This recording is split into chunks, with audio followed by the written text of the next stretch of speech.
Angkatan bersenjata Yaman mengumumkan keberhasilan mereka dalam menembak jatuh sebuah pesawat tanpa awak MQ-9 milik Amerika Serikat.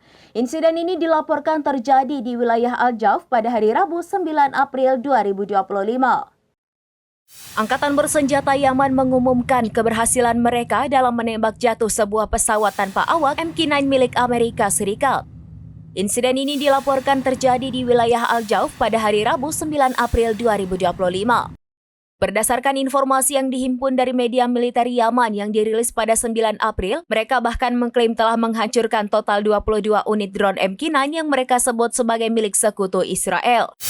Sumber utama berita ini juga menyampaikan catatan terbaru mengenai jumlah pesawat nirawak Amerika Serikat jenis MQ-9 yang berhasil ditembak jatuh di berbagai wilayah. Disebutkan bahwa pasukan Yaman telah melumpuhkan sebanyak 22 drone jenis serupa.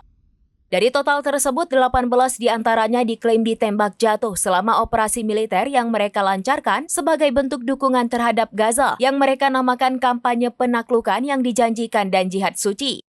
Juru bicara Angkatan Bersenjata Yaman, Brigadir Jenderal Yahya Saree menyatakan bahwa peristiwa ini merupakan kali ketiga dalam 10 hari terakhir mereka berhasil menjatuhkan drone MQ-9 milik Amerika Serikat.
Demikian informasi terkini Syedaralun. Saksikan terus informasi lainnya. Jangan lupa like dan share seluruh akun serambinews.com.